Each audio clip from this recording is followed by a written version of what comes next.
I used to be somewhat lean. If this is all of my life, then I would say from up to 4 years, I maybe was a little bit chubby. Then I was up to basically up to 20, pretty lean, getting leaner as I began to train more and also began to dive into running more. Naturally, that kind of happens because more activity decreases hunger more. And then within the last years, I had basically the worst period of my life in terms of body fat. Here is how I now got back to at least somewhat acceptable level by increasing the amount of protein.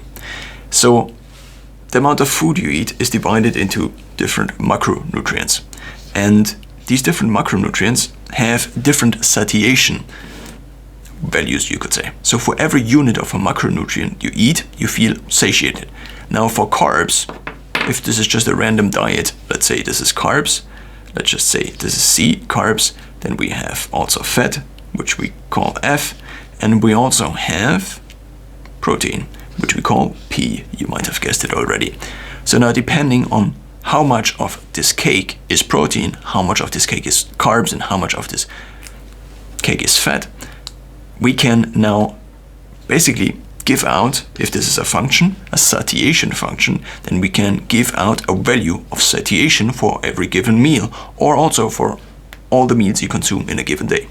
Now, of course, there are also other factors, but these other factors we have to fix, because otherwise we cannot use this function and we cannot basically alter the ratio between these in order to then see how satiation or satiety as a general output works if we don't fix the other values. This is just a general principle that is often used in mathematics, because otherwise we would have too many variables and the solutions would just be too many. So therefore, in order to see now which increases satiation the most, what I did in the last years is I just experimented. A big constraint, or many different constraints I actually had on what actually can result in a certain ratio, was that I was vegetarian. I have been now for 6.5 years, and I think there is a major argument to be made that it is maybe easier on a non-vegetarian diet, if you also eat meat, to have a higher protein intake because of many different side effects of this. But it also might just be easier, therefore, to stay lean, because up until I gave up, basically, so me gaining fat over a time period of a few years, peaking around the last 2 years, and me going vegetarian coincided almost up to the point, basically. So this is something that's, I think, very interesting, and this is also something that was very interesting to me a few weeks back when I realized that maybe there was something wrong with not eating meat. And so I actually considered eating meat again, or getting a different solution. So one of these other constraints I had was that I wanted, obviously, to not spend too much money. I also didn't want to use very processed foods, because on the spectrum, so when trying to approximate or trying to guess how healthy a food is, there are different dimensions. One of these dimensions is how processed the food is. So, of course, these are either different values or it is just the same value with different levels, you could say. So, how processed the food is, so if more processed is here and less processed is here, then less processed usually goes hand in hand or correlates with better health impact, you could say. So now, a problem I realized is this. On a vegetarian diet, constraint number 1, that is also mostly whole food based, and now also additionally should be ketogenic, constraint number 3, because I noticed that my mind works better on a ketogenic diet.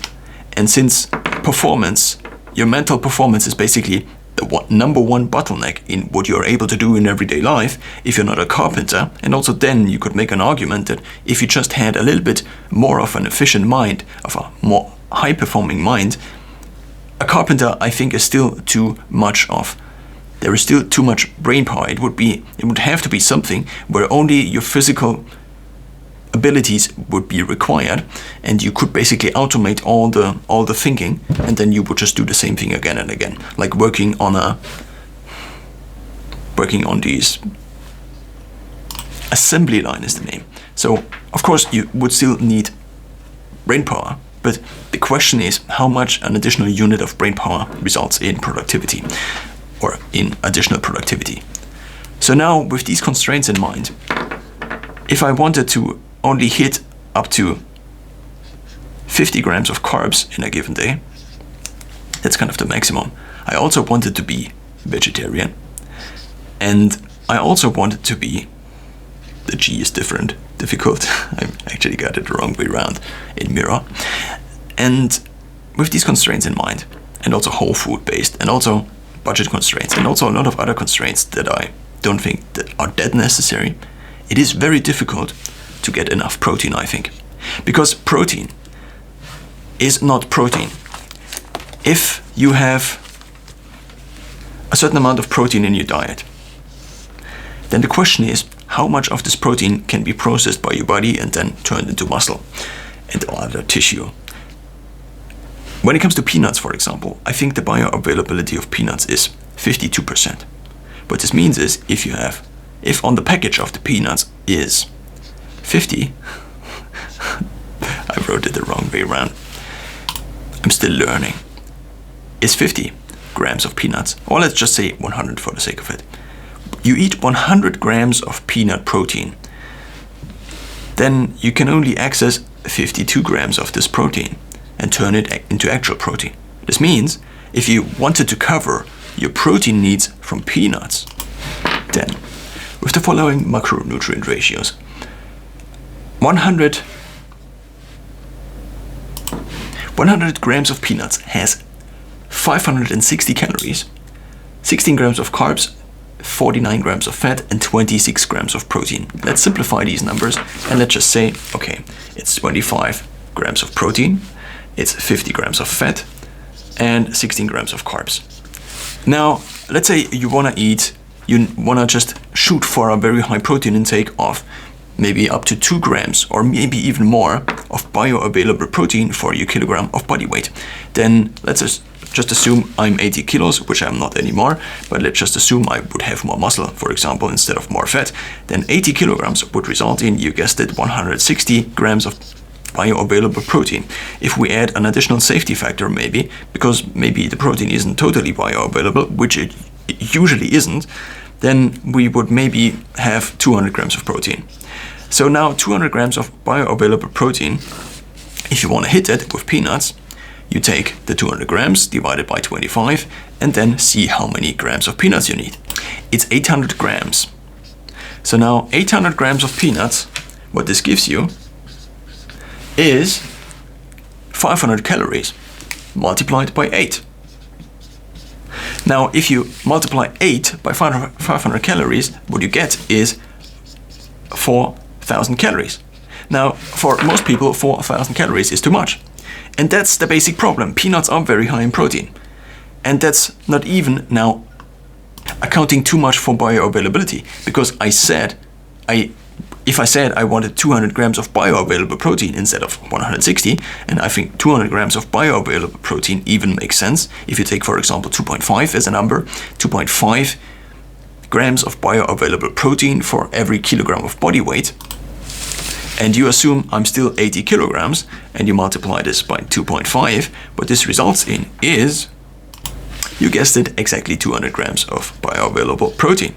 So now if you want to hit these with the peanuts, this is now, the 4,000 calories is not the bioavailable.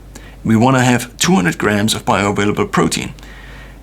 And we already, if we just want to hit the 200 grams of not bioavailable protein, is 4,000 calories. But now we account for the fact that half of the peanut protein is not bioavailable. Therefore, we just eat twice as much, which is not the best idea, but we just do this now. And what this results in is obviously doubling the numbers. So in order to now, with nuts in general, and peanuts are pretty high in protein compared to, for example, peanuts only come with basically a protein to fat ratio of 1/2. You could say for every gram of protein, you get basically 2 grams of fat. And this is kind of a very good ratio. Other nuts, for example, have way more carbs compared to every gram of protein you get out of the nut. The problem is, in this case, that there is just too many carbs and too much fat for the protein we actually need. We cannot eat 1.6 kilograms, which would then result in, or 8,000 calories just to get our bioavailable protein. And so now think of you as the body. You are managing a big factory that is your body. And what you are now trying to do is you're now trying to get enough building blocks. And if you very simplify it, then you have these 3 different building blocks. These 3 different building blocks of protein, of carbohydrates, and of fat. Now there are a few things you can produce on your own. For example, you can turn fat into carbohydrates. You can turn protein into carbohydrates. But guess what? You cannot turn the carbohydrates into essential fats. You can also not turn the carbohydrates into, so here is the protein, here is the fat, into essential fats. Because they are essential, you cannot produce them. But guess how many carbohydrates are essential? None. So therefore now, the problem of a vegetarian, ketogenic diet, also given budget constraints, also given a whole food constraint, is if your body actually would need now 200 grams of protein, and I think my body actually needed a lot more protein than I actually usually consumed, which was anywhere from 50 to 100 grams of not bioavailable but actual protein. Not actual protein, but the protein that is basically written on the label. Then this is just way too little protein. If I now work out and I go for a run, then my muscles became sore and I didn't want to even stand anymore in my standing desk, even though now it's super easy. I can stand all day basically. But of course it is not that easy, but comparably much more easy. And here's the thing now. If your body actually needed this, and it could only get it out from peanuts, and peanuts is basically the protein source. One of my main protein sources was peanuts basically, or other nuts. And other nuts come with even more carbohydrates, depending on the nut, obviously. Now cashews, for example, because they are so sweet, because sweetness is kind of a proxy for how much carbs there are in there, you could say. And peanuts are comparably cheap, comparably high in protein. They come with other downsides, but I included them in my diet. Of course, you can also get your protein from eggs, from curd. But do you really want to eat 10 to 20 eggs in a given day? Also, again, this has an ethical, moral component. And the main reason I went vegetarian was not to avoid the taste of meat and so on and so forth, but just to have, basically, just to avoid the impact. The impact in terms of climate, in terms of ecological living, in terms of all of these things. It was not a me being not interested in meat anymore decision, basically, in terms of my nutrition, but much more a bigger, more global decision, you could say. So now, this is the problem. This is the essential problem of vegetarian keto, and you cannot really solve it. If you want to even go vegan, then you need to additionally you have an additional constraint. What I did is I just said, okay, I get rid of this one constraint, which is now erased, but which was the whole food constraint. And I just say, okay, I need a lever for protein. I can lever in my diet. If I want to have more fat, I can just add more plant-based oil. Super easy. Also, usually I have enough fat, since fat is twice as dense in calories as protein and carbs, simplified. 4 grams of calories per gram of carbs and protein, and about 9 grams per gram of fat. This means the fat already increases the calories, similar in the peanuts, with the 8,000 calories for the 200 grams of bioavailable protein. I cannot eat 8,000 calories. But what happens now if you are managing a big factory that is your mind and you need these protein building blocks, 200 grams of these maybe? Then you would eat until you have them.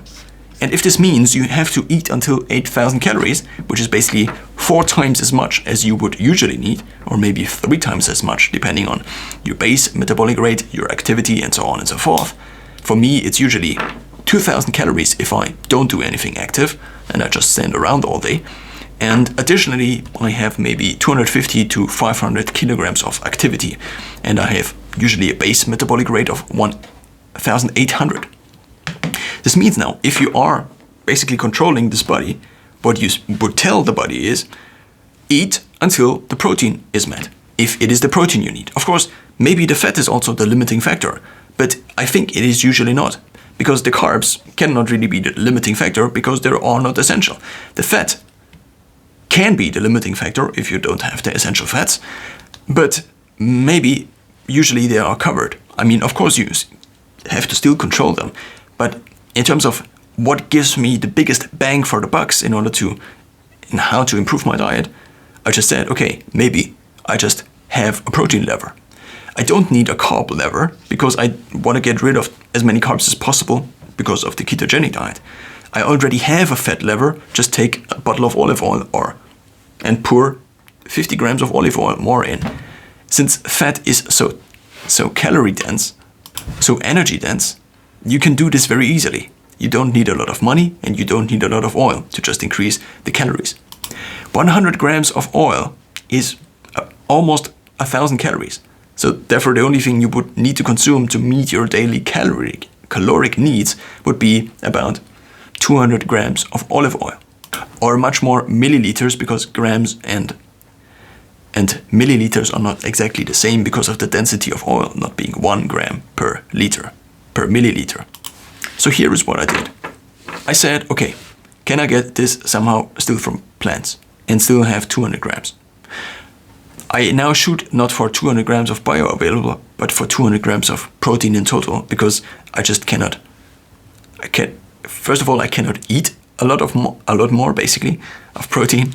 I already kind of maxed it out at this point in time, and also maybe I just don't need as much protein. I don't know. There also seems to be some downside in terms of longevity, even though in the mid to short term it probably increases your recovery, your muscle mass, and so on and so forth. So what I did is, as I mentioned already, I got rid of the whole food constraint and just said, okay, I supplement my nutrition and I buy a protein powder. Luckily, I found a protein powder that now, with 8 scoops multiplied by 25 grams, gives me a total, so 25 grams of protein in there, gives me a total of 200 grams, exactly 200 grams of protein. In the future, maybe I try meat again. I don't know exactly about this because of the ethical concerns, and I probably will still wait until February, where I then have 7 years. I don't know when I release this video, but I probably wait a few months until I have 7 years of being vegetarian. Maybe I won't, but that's kind of the current idea. This means now I have a protein lever. And protein is very satiating compared to carbs. Actually, as of 2 days ago, I just bought lentils, peas, so chickpeas, and vegetables, and also eggs. And I basically have now, because of a history of maybe eating a little bit too much, there's also this other problem if you eat too much, especially if you just eat too much volume. It's this. If this is you, and this box is your torso, and then you also have legs. Now this is you from here. But let's just say this is you now from the side. So first we had the front and now it's the side. So the legs are now here and these are your shoes. Here's the problem. If you eat too much volume, your digestive tract is basically enlarged all the time. Now, this means as soon as the digestive tract is then once enlarged, each additional unit, think of it as this here. This is a circle. If I add one additional unit as of this here, one of these smaller squares, to this bigger circle, it doesn't make that much. But if I now increase the size of the circle, then each additional unit, of course absolutely, is still an additional unit, but in relative to basically the size of the stomach in this regard, if we just take the stomach and not the other digestive organs, then the problem is that you just don't get a lot more filled. So basically the function, the satiety function in terms of volume is like this, usually. Because if you have a stomach that is then expanded to maybe 5 liters, so a stomach can shrink to about the size of a fist and can enlarge up to 2 to 3 liters, depending on how much volume you eat. But if you eat a lot of volume, it just expands over time. Think of it as a balloon. If the balloon is expanded all the time, then even if it shrinks, of course, it expands easier because it doesn't go back as easily anymore. So now, each additional unit of volume doesn't increase satiety in terms of volume anymore. There are, as I understand it, 2 mechanisms of satiety, and these 2 mechanisms of satiety, the main mechanisms of satiety, are volume on the one side, and on the other side we have the quality of the food. So there are different sensors in your digestive tract that sense, also in your mouth probably already, that sense the different nutrients and how likely they are probably to last you, and also to fulfill your micro and your macronutrient needs. And depending on these, you eat certain foods, you like certain foods more and less. Now there's a big problem with this approach. It's that humans now tinker with this mechanism in order to increase revenue. And this is bad because then these mechanisms, we cannot rely on these very easily anymore. You can eat a donut at every point in time, or many people can eat a donut at any point in time, or it is easier to eat a donut at any point in time than a kilogram of potatoes. So now, with this idea in mind, the satiety mechanism, you cannot rely on this totally, but only if you basically only eat clean foods, whole foods. And that's also the reason why I wanted to avoid these whole foods. So now what I'm currently working with is that I have basically this protein powder. And regarding the experiment I did basically 2 days ago, I just bought again eggs, which also come with a little bit more fat. And I avoided now again, I decided to just avoid nuts because they are just not a good protein source actually. Because at least for me, on a ketogenic diet, they aren't, because they just have too many carbs and too much fat for the protein I would need from these. So basically the biggest protein sources I had were on the one side eggs, and on the other side nuts. And these two just aren't, of course, eggs are very good protein sources, but I would have need, in order to get about 200 grams of bioavailable protein, or 200 grams of total protein just, I would have needed to eat anywhere from 10 to 20 eggs a day. And that's not something I really wanna do. Also because I mean, usually a chicken lays an egg a day, potentially. I would have basically needed 20 chickens just to supply for my egg supply. Ridiculous if I think about it. But of course, if you eat meat, then it's also different. And of course you could justify it. And also curd, and so when it comes to dairies, I also tended to try to avoid them because there seems to be some evidence that this actually increases inflammation. And that's basically now the whole thing. In terms of the experiment, 2 days ago, I just could have continued eating. I mean, of course, there's a point where you are just like bored from eating, but it's not like I wasn't satiated. I didn't feel full. I just, as my stomach increased, there was just not a point where I said, okay, fine, let's do something else. I could have just continued, basically. Even though it was lentils, seemingly high in protein. I thought, I mean, they are high in protein, but they're also high in carbs. And the carbs also have secondary and tertiary effects that then influence again the satiety mechanism and also your hunger hormone and so on and so forth. And also your blood sugar and so on and so forth. And also then with your blood sugar and how stable your mind is, then how able you are to control yourself when it comes to food and portioning and so on and so forth. In total, I think I found now a good solution, which is to eat just a very high amount of protein compared to before. I basically quadrupled the amount of protein I eat on a daily basis. And it seems to work. I don't feel hungry all day long. I can also eat just during the day without the negative side effect of not being fasted and therefore not being fully in ketosis anymore.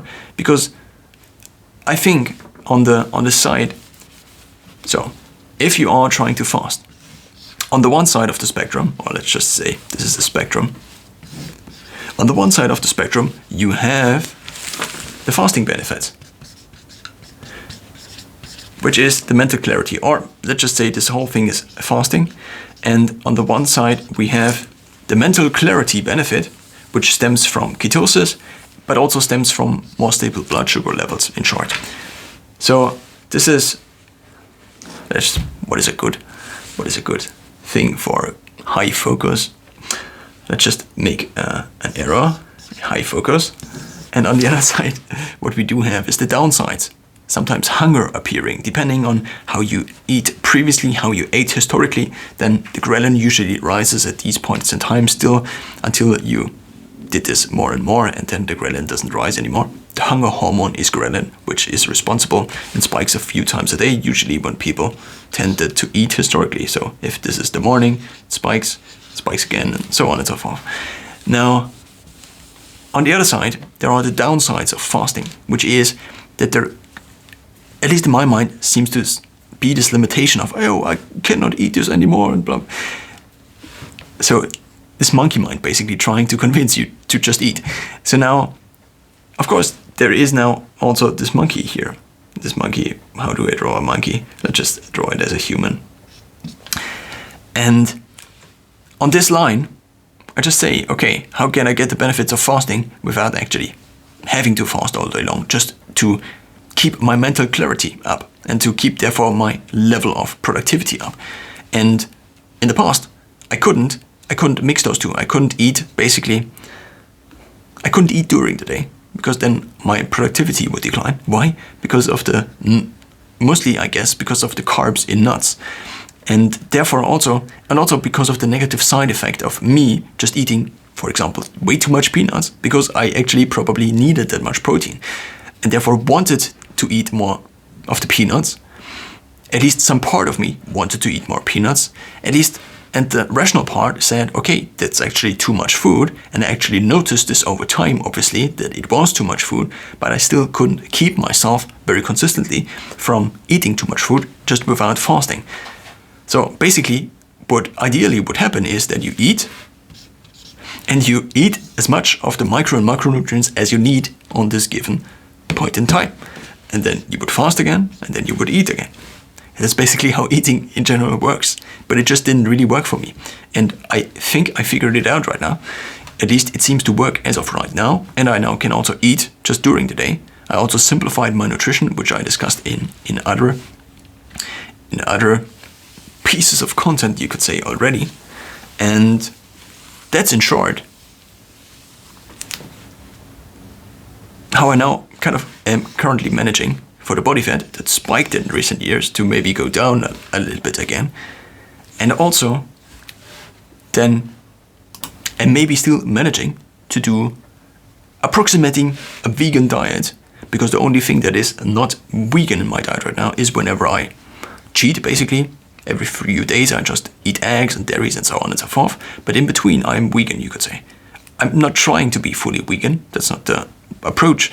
But if I can be vegan in between, why not? And then I just count the days on which I am actually vegan.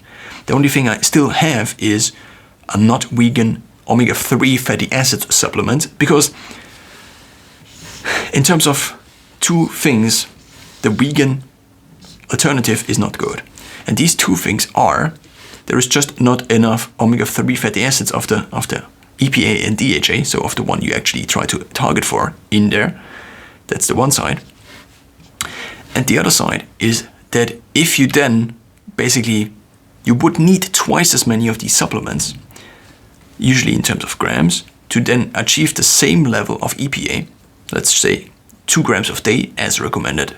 2 grams per day as recommended, for example, often by Andrew Huberman, up to, or at least minimum, 2 grams per day of EPA, then you would need twice as much. So now already currently, if I eat 2 grams, if I supplement 2 grams of EPA on a given day, this already costs me 20 euros a month. And there are not that many supplements I found that are cheaper. I didn't actually find something that is cheaper. And so if I wanted to then have the equivalent in terms of the vegan alternative, then this would cost me probably around 40 euros a month. So twice as expensive, which is just ridiculous, I think, for a supplement. If I also could use this money, for example, to invest these 20 euros a month for the next 20 years, and then potentially gain a few $100,000 or euros from this. Maybe it's not 20 years, maybe it's 50 years, depending on how you calculate this and depending on the interest you calculate it, and so on and so forth. So that's kind of the trade-off, and that's why I still go for the non-vegetarian. So for the non-vegan, still vegetarian supplements.